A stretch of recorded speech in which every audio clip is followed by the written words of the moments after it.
Como San Paisios fue visitado por la gran mártir Eufemia. Una charla del metropolitano Atanasios de Limasol. Parte 2 y final. Y entonces, de repente, el anciano Paisios añadió, ¿sabes quién se sentó donde tú estás sentado ahora? Había un taburete con un candelabro encima, y una icono de Santa Eufemia colgaba sobre él. No, Geronda. ¿Cómo puedo saber quién se sentó en este taburete? Entonces me contó el milagro de una aparición de la santa gran mártir Eufemia. Un día, el anciano fue al convento de Souroti por asuntos de la iglesia con el metropolitano. Hablaron, el anciano expresó su opinión, pero le quedó alguna duda. ¿Y si estaba equivocado? En ese momento, algunas estudiantes estaban de peregrinación en el convento y deseaban conocer al anciano. Como el anciano se iba al día siguiente, pidió a las monjas que les dijeran que no podría recibirlas. Entonces las monjas le pidieron al anciano que permitiera a las estudiantes venir a él y recibir su bendición. Que vengan, dijo. Unas 5 o 6 chicas vinieron, y una de ellas, la más atrevida, le dijo al anciano, Geronda, realmente quiero hablar contigo. Desafortunadamente, no puedo, me voy por la mañana, le respondió el anciano Paisios. Está bien, entonces iré a verte al monte Athos. ¿Me bendices? Insistió ella. Ven, respondió el anciano en tono de broma. El anciano era una persona alegre, por lo que a menudo bromeaba. 2 o 3 días después de su regreso al monte Athos, una mañana, cuando el anciano estaba leyendo las horas, alguien de repente llamó a la puerta. ¿Quién es? Preguntó el anciano Paisios. Abre, padre, le dijo una voz de mujer. ¿Quién es? Preguntó. Eufemia, escuchó como respuesta. El anciano recordó inmediatamente a esa chica y pensó, ¿se ha vuelto loca y ha venido al monte Athos? ¿Qué hago ahora? Probablemente se cambió a ropa de hombre y vino. El anciano tuvo varios pensamientos. Estuvo en silencio por un rato. Alguien volvió a llamar a la puerta. Abre, padre. ¿Quién eres? Soy Eufemia. El anciano no abrió. Ella llamó una tercera vez.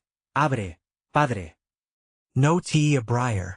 Entonces ella misma abrió la puerta, y la Madre de Dios, San Juan el teólogo y Santa Eufemia entraron en su celda. La Santísima Theotokos miró al anciano con gran amor y le sonrió. El anciano cayó al suelo y se inclinó ante ella, y ella tocó su frente. San Juan el teólogo hizo lo mismo. El anciano vio a una joven de pie detrás de ellos, pero no sabía quién era. La Madre de Dios llamó a San Juan, y se dirigieron a la iglesia, donde desaparecieron. Solo Santa Eufemia permaneció en la celda con el anciano. El anciano le dijo, ¿y tú quién eres? Soy la mártir Eufemia. ¿Qué Eufemia? La mártir Eufemia. Vamos a comprobar si realmente eres la mártir Eufemia. El anciano no sabía nada sobre Santa Eufemia antes. Entonces le dijo, hagamos 3 reverencias a la Santísima Trinidad y comprobemos si eres una santa. Hagámoslo, padre. El anciano se volvió hacia el este y dijo, en el nombre del Padre, y del Hijo, y del Espíritu Santo, e hizo una reverencia hasta el suelo. Y ahora haz lo mismo, le ordenó. Ella lo repitió, aunque estaba de pie mirando hacia el norte, y dijo la oración en voz baja y de alguna manera con timidez. El anciano le dijo con severidad, párate aquí y di la oración en voz alta para que pueda escucharte. Santa Eufemia sonrió y le respondió, está bien, padre. Se paró como el anciano le había dicho y dijo esa oración. Resultó que el anciano no había notado que donde Santa Eufemia había hecho la primera reverencia colgaba una pequeña icono de la Santísima Trinidad en la pared. Así que Santa Eufemia se había inclinado ante la icono, no solo hacia el norte.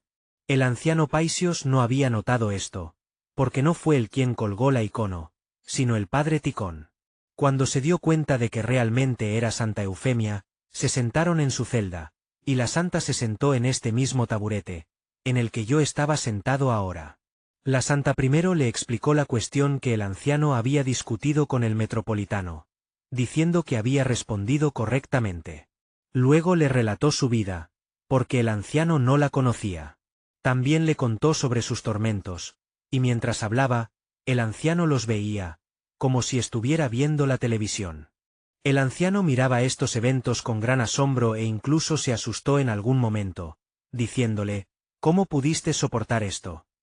Santa Eufemia sonrió y le respondió, si hubiera sabido qué gloria heredan los mártires en el cielo, habría sufrido aún más. Pasaron todo el día juntos. Por la noche, cuando empezaba a oscurecer, ella se despidió de él y se fue. Desde ese momento, en el lugar donde Santa Eufemia se había sentado, el anciano tenía un taburete, un pequeño candelabro y un icono de papel en la pared. Después de eso, el anciano Paisios pasó una semana entera en reclusión. No recibió a nadie, no comió, no durmió, sino que estuvo en un estado de gracia. Luego me contó muchas más historias de su vida, por ejemplo, sobre cómo vio a Cristo a la edad de 12 años y diferentes episodios en el Santo Monte Athos. A las 6 de la mañana, una vez que amaneció, un sacerdote del monasterio de Stavronikita vino a celebrar la liturgia. Entonces el anciano me dijo, ve y sirve también, diácono. ¿Dónde puedo conseguir las vestiduras de diácono? Me pregunté. Voy a buscarlas ahora, respondió el anciano. Encontró un viejo esticharion de la época del padre Ticón, ató algunas cuerdas en lugar de puños litúrgicos y me hizo un horarion de un viejo epitraquilio. Gracias a Dios nadie nos tomó una foto en ese momento. El anciano leyó, y servimos la liturgia. Cuando la liturgia terminó, trató al sacerdote con loukoumi, y él se fue rápidamente. El anciano me dijo que durante el servicio, en la proscomedia, había visto al Cordero de Dios realizando el sacrificio incruento, y describió lo que había visto con gran asombro. Todo esto sucedió un lunes, y me quedé con él hasta el sábado. Así que pasé una semana entera con él. Y fue una semana llena de gracia. Más tarde, cuando lo visité, el anciano me permitió quedarme con él por las noches, y pude ver el gran trabajo espiritual que realizaba, su oración incesante y cómo este hombre vivía una vida absolutamente sobrenatural.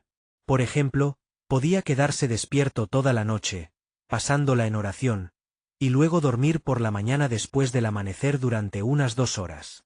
Luego, durante el día, recibía a la gente, estaba alegre, de buen humor, hablaba con todos, y nunca se notaba que estuviera cansado. Apenas comía nada. Podía comer solo una vez a la semana. Por ejemplo, podía decirme, hoy vamos a cocinar. ¿Qué vamos a cocinar, Geronda?, me preguntaba. Lentejas, me respondía. Pero, ¿cómo era posible cocinar lentejas allí? Solo tenía una cacerola del tamaño de un vaso, que había hecho de una lata. Así que ponía unas pocas lentejas, tantas como cabían en la lata, una cucharada de arroz, una cucharada de aceite y lo cocinaba todo en una lámpara de alcohol. En realidad, no hervía, sino que se calentaba. Luego lo dividía en 2, para él y para mí. Y luego me enviaba al monasterio de Stavronikita para que comiera algo y volviera. El anciano casi no comía y no descansaba en absoluto. Oraba día y noche. En los años siguientes, visité a menudo al anciano Paisios, y nos hicimos muy cercanos. Hoy lo vemos en los iconostasios. Nosotros, que lo conocimos personalmente, en teoría no deberíamos percibirlo como un santo, porque lo veíamos todos los días, comíamos juntos, hablábamos, y no solo discutíamos cosas espirituales. A veces le contaba chistes al anciano para hacerlo reír, y varias otras cosas que, en mi opinión, podrían interesarle. Pero a pesar de todo esto, nunca me acostumbré a él. Por ejemplo, no puedo decir que cuando viajaba para ver al anciano tenía los mismos sentimientos que tenía al visitar a otros padres. Al contrario, siempre sentía miedo y exactamente el mismo asombro que durante nuestros primeros encuentros.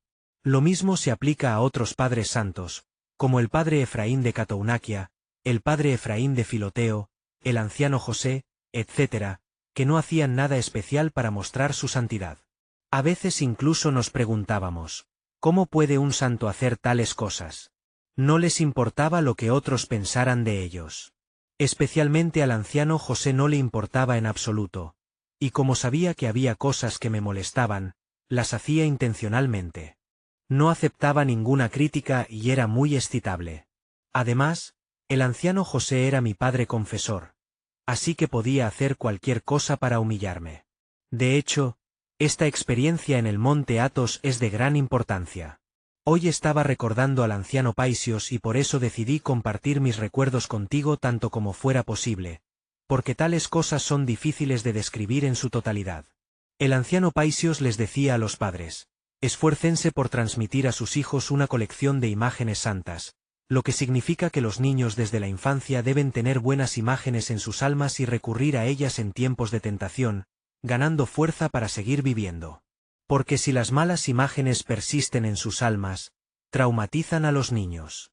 Por ejemplo, si los padres discuten, si un niño se siente inseguro en la familia, si hay miedo, violencia y cosas por el estilo, el niño se llena de malas imágenes, y al crecer, tiene muchos problemas en su vida.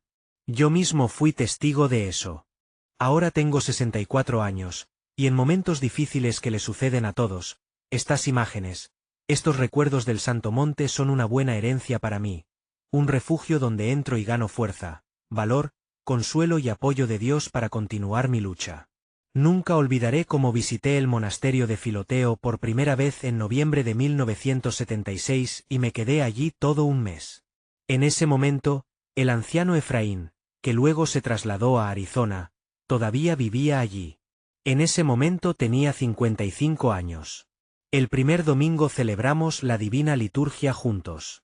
Como diácono, también estaba en el santuario. Me paré y miré al anciano y a otros padres que celebraban el servicio. Me causó una gran impresión. Han pasado tantos años, pero esta imagen no se ha borrado de mi memoria. Cada vez que la recuerdo, me conmuevo y me reprocho a mí mismo, comparándome con la forma en que estas personas servían. El anciano era como un ángel, brillaba por completo, sirviendo con gran atención y gracia. Y casi todos eran calvos y sus cabezas brillaban, reflejando la luz de las velas, y me parecía que estábamos en otro reino.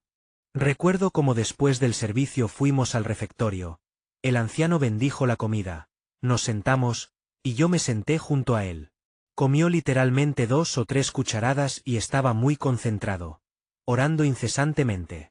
Era una gracia tan grande. Puedo decir lo mismo de muchos otros padres. El padre Charalampos, que era un gran asceta. El padre Efraín de Catounaquia, un profeta y un hombre verdaderamente lleno de gracia. Nuestro anciano José, que lloraba incesantemente durante toda la liturgia, mientras yo lo miraba y pensaba, ¿de dónde pueden salir tantas lágrimas en este hombre?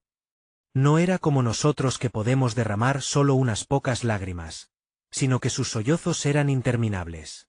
Le pregunté: Geronda, ¿por qué lloras en la liturgia? Y él respondió: lloro, sintiendo pena por mis pecados. Estas son las imágenes santas que permanecen en nuestros corazones y mentes. Y sería bueno preservar estas imágenes tanto para nuestros hijos biológicos como para los espirituales. Y los padres mismos deben tener experiencias santas en sus vidas. Si es así, entonces sus hijos, cuando llegue el momento de su separación, los dejarán con un tesoro de riqueza espiritual.